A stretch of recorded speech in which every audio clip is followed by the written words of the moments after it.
Comment ça va, Béatrice? Ça va bien, Thierry, et vous? Super. Alors, comme je dis, on va parler d'une exposition. Non, en fait, on va parler de deux expositions dans la même exposition. Vous allez tout comprendre quand un maître parle de son maître. Oui, ça voilà. donne Monet qui parle de Boudin. Qui parle de Boudin, effectivement. C'est une exposition, mais avec deux artistes majeurs qui eux-mêmes auraient pu avoir chacun leur exposition finalement. Il s'agit évidemment de Boudin et de Claude Monet, qui sont deux très grands paysagistes, les deux de la deuxième partie du 19e siècle. Boudin, d'abord, il a 16 ans de plus que Claude Monet. Et en fait, ce qu'on sait mal, c'est que, et puis on n'imagine pas, parce que quand on pense à Claude Monet, on pense au peintre impressionniste qu'il est devenu, au maître absolu de tous les temps. Mais Monet a débuté un jour.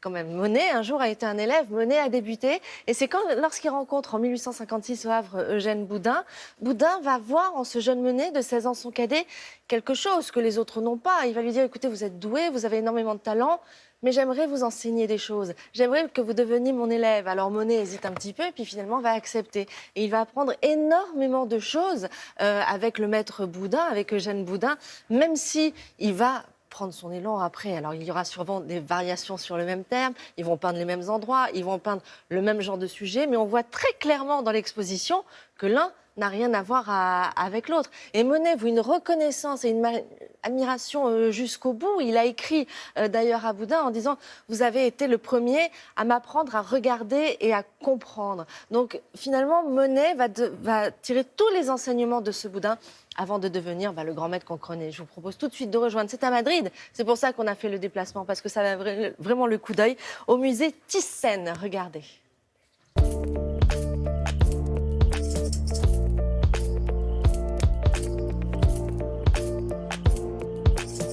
Si la nature est le terrain de jeu de tout peintre de paysage qui se respecte, Eugène Boudin et Claude Monet vont poser leur palette en région parisienne et sur les plages de Normandie.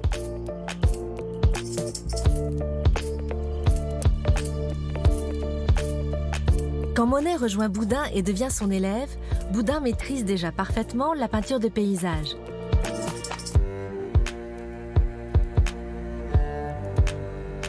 Monet va donc en tirer toutes les leçons, aussi bien au niveau du dessin qu'au niveau du difficile travail de la peinture à l'huile. Mais l'enseignement le plus important et qui sera déterminant dans l'œuvre de Claude Monet, c'est la lumière. Et c'est cette lumière qui fera de lui un maître absolu, le père de la modernité à l'aube du XXe siècle.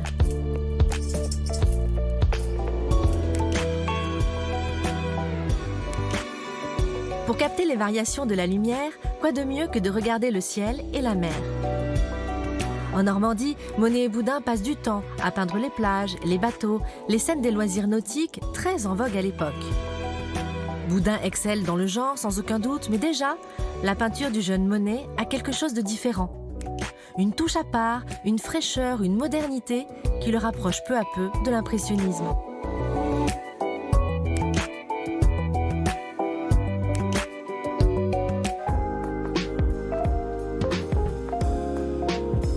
Sur les plages de Trouville et Deauville, les sujets à peindre sont nombreux. C'est un lieu de villégiature recherché où la foule se presse. C'est ici qu'en 1865, Boudin peint le célèbre concert au casino de Deauville. Et que Monet peint sa femme Camille en 1870, tout aussi célèbre. Plus on avance dans le temps, plus Monet prend de l'assurance, de l'indépendance. Il se modernise et agrandit ses formats. Les touches de peinture sont plus nombreuses, plus dynamiques, plus épaisses. Sa palette évolue vers des couleurs plus vives, plus contrastées, comme saturées.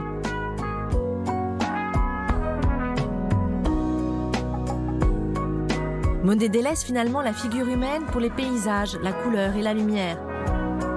Quant à Boudin, il affirme un style plus classique, mais qui correspond au goût de l'époque et des collectionneurs.